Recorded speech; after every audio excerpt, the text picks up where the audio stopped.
Otoon mararfadhu dhoksee fuudhee.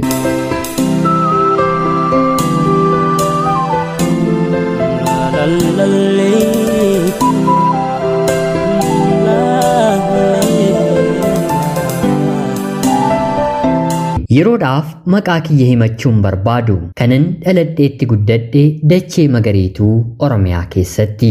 Maatiin kiyya umuriin kiyya yeroo ga'u gara mana barnootaatti na erganii hanga kutaa sadaffaatti baradheera. Haa ta'uutii garuu yeroon kutaa sadaffaa baradhu obboleettiin kiyya waan heerumteef barnoota kiyya adda kuteen maatii kiyyaan hojii akkan gargaaru na dirqisiisanii.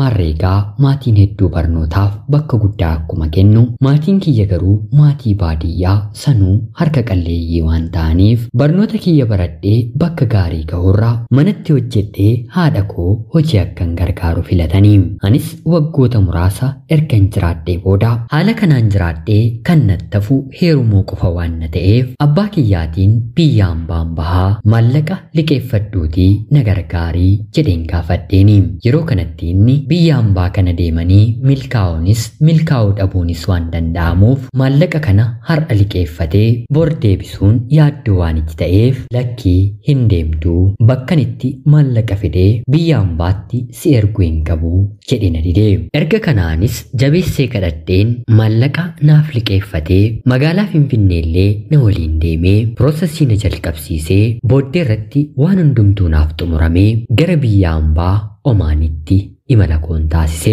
Yaa jireenya biyya ormaa otoon argiin malee yoo argan hanga kanaatti nama hin hawwisiisu. Haa ta'uutii garuu rakkina haati koo ijoollummaa kootii kaasee rakkattee na guddiste argaa waan hin guddadheef rakkoo fi gidiraa biyya ormaa natti roobu hundumaa danda'een gadi jedhee obseen jiraachuu ittiin fufee. Erga kanaa booddees maallaqa abbaan koo liqeeffatee gara biyya hambaatti na erge kana deebiseefiin maatii kiyyaaf mana ijaaree baay'ee gammadanii kan dura ganama jiraatanirra jireenya fooyya'aa naaf jiraachuu eegalanii. Haala kanaan hojjechaa jiraachaa otoo hin jiruu bara 2018 mucaa durbii naaf taatu tokko biyyuma hambaa keessa dalagdu namni naannoo koo tokko wal na barsiise. Biyyatti hanga kanaa quba wal qabu baannus erga biyya hambaatti wal barree garuu walitti dhiyeenyi keenya cimee booddee baay'ee walitti toluun mucaa obboleessa kiyyaa amala gaarii qabaa jaalladhuunii jettee wal na barsiiste. Erga kanaa mucaa kana waliin wal barree suuraa hedduus waliin arginee hariiroo jalqabuu keenya maatiin keenya illee dhagahanii fira dhiyoo waan na ta'eef nuuf gammadanii yeroon jaalalaa keenya illee hedduu otoo hin turiin jaarsi ergamee niikaan lamaan keenyaaf nuuf ta'ee haadha manaaf abbaa manaa waliif taane. Nama qaamaan hin beekne ijoollummaatti waliin hin guddanne waa'ee isaa beekuun isaa ta'u simboosaa tilmaamoonni ulfaata mitiire. Abbaa manaa koo kana waliin garuu toorri sooshaal miidiyaa akka nama ijoollummaatii kaasee waliin guddatee icciitii walii beekuu simboo walii urgeeffatee walitti nu dhiyeesse. Keessumaani baay'een jaalladheeni.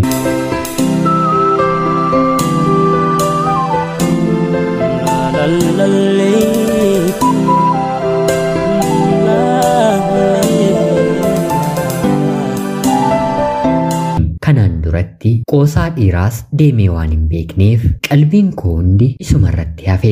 Hanga inni turee bilbilaan na obsu ani obsuu hin danda'u. Sekeendii jiruu koo keessatti abbaa manaa koo kana yaadadha. Waa'ee borii bor akkatti jiraannu karoorsaan oola.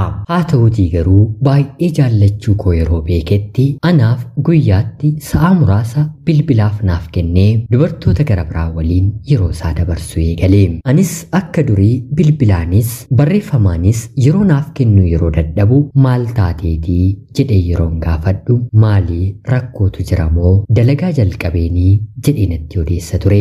Haa ta'uutii garuu isaan kan qabe dalagaa otoo hin taane haasoo shamarree biraa waliin jalqabedha. Bilbilli isaallee kallacha yeroon bilbiluuf qabameera naan jedha. Haala kanaan rakkachaa otoo hin jiruu waa'ee abbaa manaa koo kana wanta haaraa karaa namoota naannoo isaarraa nan dhagaha. Abbaan manaan koo jaallatee fuudhee haadha manaasaa akka hiike namoonni naannoo isaa yeroo natti himan qalbii kiyyatu cabe. Of keessattis qabachuu waan hin dadhabeef dhuguma jireenya akkanaa keessa seenteeti baate moo jedhee yeroon gaafadhuuni lakkii ani fuudhuu miti jaalalayyuu yeroo jalqabaaf sirratti ni galee oduu namaa waa'ee koo sitti himan homaa hin dhagayini diina baay'ee waan hin qabuuf erga sadarkaa kanarra geenyee gargar nu baasuu jedhe natti dubbate.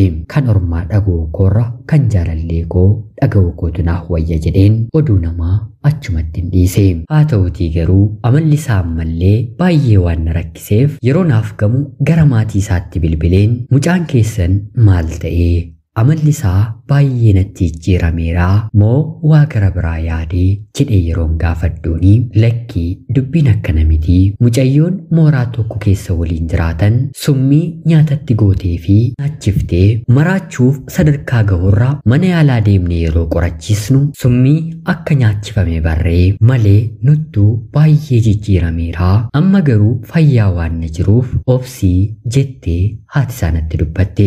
Anis waa kanatti baay'ee nahuun dhugumayyuu tarii abbaan manaan koo akkana ta'eetii jedheen hangan hojii dhiisee biyya galuuf yaadutti ga'uu nan danda'e. Haa ta'utii garuu maatii kiyyatti bilbileen deemanii akkanaaf ilaalan hin taasise. Haa ta'utii garuu akka hin dhukkubsannes qoricha kan jedhamu namni homaa akka hin nyaachisne. Haa ta'utii garuu utuun biyya hambaa jiruu anaan erga fuudhee booda haadha manaa gara biraa fuudhee lolee akka ari'ee qabatamaan aanteen koo bira gahe.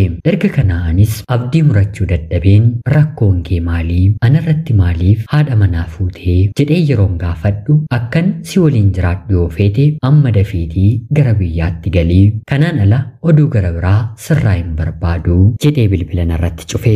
Erga kanaa si'a hedduu bilbileefiin maal na rakkista jedhee oriyyaa bilbila narraa kaase.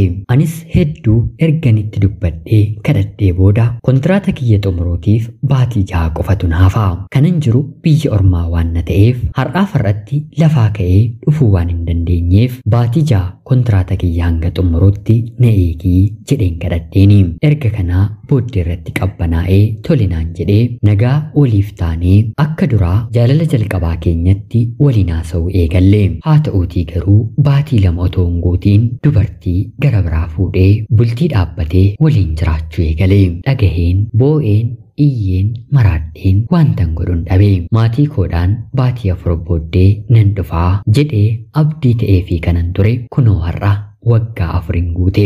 Hanga waggaa 4 kanaatti walitti buunee walitti dubbannee hin beeknu. Haa ta'uutii garuu yeroo dhiyoo kanaa as naaf deebi'ii jedhee na kadhachaa jira.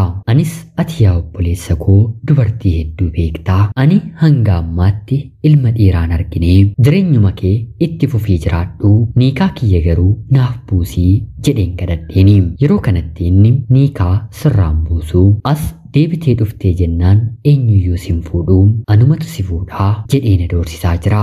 Ani garuu ergan isarraa adda bahee haadha manaa fuudhee jaalallee gara biraa qabadheera. Haa ta'uutii garuu jaarsa gara maatii kiyyatti akka ergatuuf isaa ta'u bultii jaarrannee waliin jiraachuuf niikaan narra jira. Mee yaa hiriyoota koo maalaa godhu nama dhiyoodhaa maatiin kiyya naaf jaallataniiru jedhee jireenya kanatti dura seenus amma garuu baay'ee na jibbisiise. Erga fuudheellee gochaan na raawwatu wanti gurra kootti dhufu nama bultii qabu tokkoof gochaa salphinaadha. Deebi'een waliin jiraachuuf jaallaxisee hin qabuufi dhiisuuf immoo niikaa kiyya narraa buusuu dide. Darbees ati biyyatti gallaan anaan alatti dhiirri gara biraa si waliin jiraachuu hin danda'u jedhee natti aadataa jira. Mee hiriyoonni koo maal gochuu akkan qabu gara biyyaatti galeen falakkamee akkan murteeffadhu yaada keessan komentii jalatti naaf qoodaa. Ana obboleettii keessan Omaanirraa ulfaadhaa nagayaatti galatoomaa.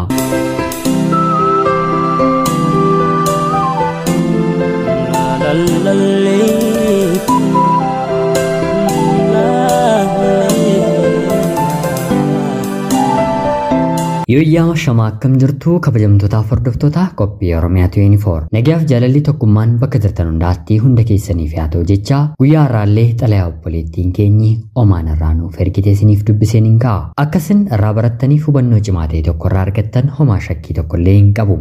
Obboleettii keenya ergaa kee kana nuuf qooduu keetiif guddaa galatoomi jecha kabajamtootaaf hordoftoonni qophii Oromiyaa 24 yaada jajjabinaa obboleettii keenya deeggaruu danda'u komentii jalatti qoodaa fi jecha qophiin guyyaa har'aaf isiniif qabadheen dhiyaadhe kanuma fakkaatti. Hanga yoonaatti na dhaggeeffachaa waan turtaniitiif guddaa galatooma. Laayikii fi sheer gochuun illee sagantaa kana deeggaraa jecha namoonni chaanalii keenyaaf haaraa taatan anaa dhufu kun Oromiyaa 24 guyyaa guyyaatiin xalayaa jaallaa fi seenaa jireenyaa nama barsiisuu bashannansiisuu danda'u isiniif qabattee waan dhiyaattuuf isinillee subscribe gochuun maatii keenya erga taatanii booda xalayaa jaallaa yookiin seenaa jireenyaa nama barsiisuu bashannansiisuu danda'u qabaattan karaa teelegiraamii karaa lakkoofsa bilbilaa kiyyaa 937 naaf erguun irratti hirmaachuu ni dandeessu. Qopheessuuf qindeessuun isin waliin kanan ture ani gammachiista shoomeedha. Seenaa gara biraatiin guyyaa boree hanga walitti deebinutti bakka jirtan maraan turtii gaarii isiniif hawwaa horaa bulaa.